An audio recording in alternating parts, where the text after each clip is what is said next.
Hello दोस्तों, DAV ज्ञान channel में आपका स्वागत है। आज मैं आपके लिए कक्षा 7वीं का पाठ 5 कौन है सुदामा लेकर उपस्थित हूँ। आइए इसको शुरू करते हैं। यह उन दिनों की बात है जब मैं गर्मी की छुट्टियों में अपने चाचा जी के पास रहने बेंगलोर आया हुआ था। मैं उन दिनों 7वीं कक्षा में पढ़ता था। हमेशा से ही चाचा जी के साथ मेरी खूब दोस्ती रही है। मेरे चाचा एक वैज्ञानिक हैं और बेंगलुरु में रहते हैं। यह कहना ज़्यादा उचित होगा कि विज्ञान के साथ साथ अध्यात्म के प्रति रुझान भी मुझे मेरे चाचा जी के कारण ही हुआ था। मेरे चाचा जी बहुत ही अनुशासित जीवन जीना पसंद करते थे, इसीलिए मैं उन्हें बहुत ही पसंद करता था और हमेशा उनके साथ ही रहा करता था। एक दिन की बात है, जब हम सुबह सुबह नाश्ता कर रहे थे तो दरवाजे पर एक चिर परिचित व्यक्ति आए। ऐसा लग रहा था जैसे चाचा जी उनके कोई पुराने घनिष्ठ मित्र हों। दोनों ही बहुत धीरे धीरे बातें कर रहे थे, लेकिन इतना लग रहा था कि वह व्यक्ति कोई गंभीर समस्या लेकर आया हुआ है। कुछ समय बाद मैंने यह पाया कि चाचा जी उसको सांत्वना देते हुए कह रहे थे कि आप बेफिक्र रहिए, मैं तुम्हारे साथ हूँ और जब भी आपको मेरी ज़रूरत हो मेरे पास आकर मदद ले सकते हैं। यह सुनते ही मैं बहुत विचलित हो गया, क्योंकि मेरे चाचा जी तो कभी छुट्टी लिया ही नहीं करते थे। इसलिए मैं उस सज्जन के जाते ही उनसे यह पूछ लिया कि आज आपने छुट्टी क्यों ली है? मेरे लिए तो कभी छुट्टी नहीं लेते। क्या वह सज्जन मेरे से भी अधिक प्रिय हैं? चाचा जी मेरी बात सुनकर धीरे से मुस्कुरा दिए और बड़े ही शांत भाव से बोले, तपन, जब घर में सुदामा आए हो तो कृष्ण बनने का अवसर छोड़ना नहीं चाहिए। मैं कुछ समझ नहीं पा रहा था कि आखिर यह सुदामा कौन है और चाचा जी ने सुदामा की मदद करने के लिए क्यों कहा। तो मैंने अधीर होकर पूछ लिया कि चाचा जी सुदामा कौन है। तब मेरे चाचा जी ने मुझे बताया कि जो अभी मेरे मित्र आए हुए थे वह सुदामा थे। तब मैंने पूछा कि क्यों आपने उन्हें सुदामा क्यों कहा, क्या उनका नाम सुदामा है? तब चाचा जी ने बताया कि जब भी कोई मदद मांगने के लिए आपके पास आता है तो वह सुदामा रूप में आता है और हमें उसकी उस तरह मदद करनी चाहिए जिस तरह श्री कृष्ण ने सुदामा जी के सभी दुखों को हरकर उसकी मदद की थी। तपन ने फिर पूछा, तो इसका मतलब है कि आज आप सारा दिन घर में रहकर उनकी मदद करेंगे? तब चाचा जी ने समझाया कि नहीं, मैं बस उनको एक आंतरिक सपोर्ट यानी सहानुभूति दे रहा था, जिससे वह अपनी समस्या का बेहतर ढंग से समाधान कर सकें और मुझसे बेझिझक मिलने आ सकें। चाचा जी ने यह भी समझाया कि श्री कृष्ण ने सुदामा की आवभगत सिर्फ अपने महल में नहीं की थी, अपितु उनके घर पहुंचने से पहले उनकी कुटिया को महल में भी बदल दिया था, बिना उनके स्वभाव को ठेस पहुंचाए तथा उनके मान सम्मान का ख्याल रखते हुए।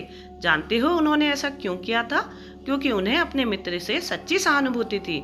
अन्यथा उनके साथ मीठी मीठी बातें करके तथा उनके आवभगत करके वे उन्हें अपने महल से विदा भी कर सकते थे, परंतु वह एक खोखली सहानुभूति होती। ठीक उसी तरह मैं भी कृष्णमूर्ति जी के साथ एक दिखावटी अथवा खोखली सहानुभूति नहीं रखना चाहता। मैं उनका विश्वास जीतना चाहता हूँ, उनका आत्मविश्वास बढ़ाना चाहता हूँ। इसलिए मैंने आज अवकाश लिया है।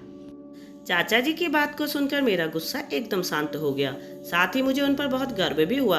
मैं उनके गले लगते हुए बोला, चाचा जी आप सचमुच बहुत अद्भुत हैं, इसलिए तो आप मुझे सबसे प्रिय हैं। आइए अब हम इस पाठ के प्रश्नोत्तर को हल करते हैं।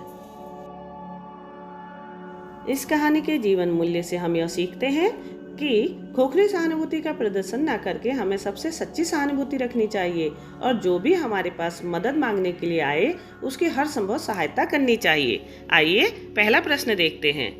पहला प्रश्न है, निम्नलिखित पंक्तियों से क्या अभिप्राय है, अपने विचार लिखिए। क, जब घर में सुदामा आए हो तो श्री कृष्ण बनने का अवसर छोड़ना नहीं चाहिए। तो इसका उत्तर होगा कि जब भी घर में सुदामा आए हो तो श्री कृष्ण बनने का अवसर मत छोड़िए, क्योंकि सुदामा यह भरोसा लेकर आता है कि श्री कृष्ण उसके सभी दुखों को दूर कर देंगे। ख प्रश्न है, हम सभी को कभी न कभी अपने जीवन काल में सुदामा बनना ही पड़ता है।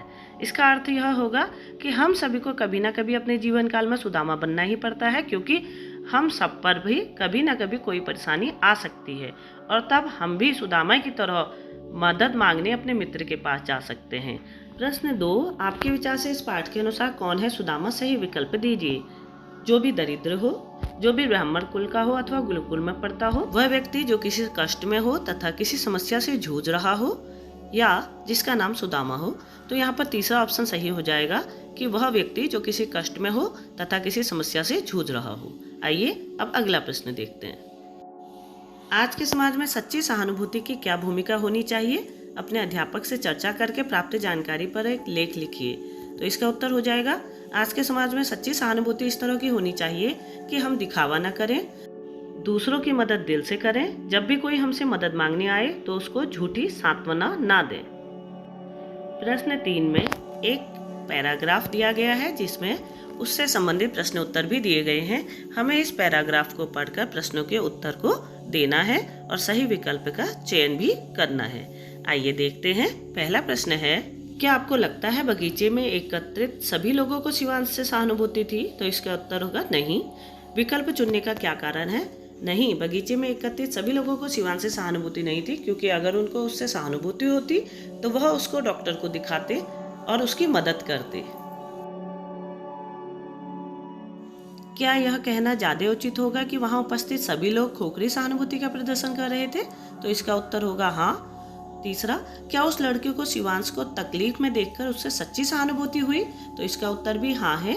अब मेरा विकल्प चुनने का क्या कारण है? तो मेरा उत्तर है हाँ, उस लड़के को शिवांश को तकलीफ में देखकर उससे सच्ची सहानुभूति हुई, क्योंकि वह तुरंत ही उसे अपनी कार में बैठाकर डॉक्टर के पास इलाज के लिए ले गया। प्रश्न 4, वास्तविक सहानुभूति रखने का अर्थ है उस व्यक्ति के मान सम्मान को ठेस पहुंचाए बिना उसकी पूरी सहायता करना। तो उत्तर होगा हाँ। प्रश्न 5, क्या आपको लगता है आजकल के युग में अधिकतर लोग खोखली सहानुभूति का ही प्रदर्शन करते हैं? अपने विचार लिखिए। हाँ, आजकल के युग में अधिकतर लोग खोखली सहानुभूति का ही प्रदर्शन करते हैं, क्योंकि कई बार देखा गया है कि लोग जब भी मदद मांगने के लिए आते हैं तो लोग कोई ना कोई बहाना बनाकर उसकी मदद करने से इनकार कर देते हैं, जबकि कुछ तो सलाह देकर बात को टाल भी देते हैं। प्रश्न ख में एक पैराग्राफ दिया गया है जिससे संबंधित प्रश्न उत्तर अगले पेज में है।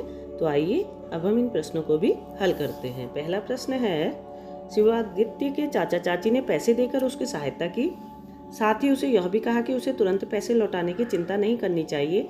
क्या उन्हें उससे सच्ची सहानुभूति थी? मेरा उत्तर है नहीं। क्या माली ने शिवादित्य के प्रति सच्ची सहानुभूति का प्रदर्शन किया? उत्तर होगा हाँ। क्या माली और उसके चाचा चाची की सहानुभूति में कोई अंतर है? हाँ, माली और उसके चाचा चाची की सहानुभूति में बहुत अंतर था। उसके चाचा चाची ने उसकी मदद कर उसको एहसान जताया था, जबकि माली ने उसकी मदद परिवार के सदस्य की तरह की थी। प्रश्न 4 है, आपके विचार में खोखली सहानुभूति तथा सच्ची सहानुभूति में क्या अंतर है? अपने अध्यापक से चर्चा करके अपने विचार विस्तार से लिखिए। तो मेरा उत्तर है, खोखली सहानुभूति वह होती है जिसमें मनुष्य बातों ही बातों में सलाह तो दे देता है, लेकिन धन से या तन से मदद नहीं करता। सच्ची सहानुभूति वह सहानुभूति होती है जिसमें मनुष्य तन मन धन से उसकी यथासंभव मदद करता है, जिस तरह श्री कृष्ण जी ने सुदामा जी की मदद करके उसके जन्म जन्म की गरीबी को मिटाकर की थी। मेरे इस वीडियो को अपना प्यार एवं सहयोग देने के लिए सभी YouTube परिवार को मेरा हार्दिक धन्यवाद। मैं आशा करती हूँ कि इस पाठ को समझने के लिए मेरी यह वीडियो अवश्य सहायता देगी। फिर मिलते हैं एक नई वीडियो में एक नए पाठ के साथ। तब तक के लिए नमस्कार।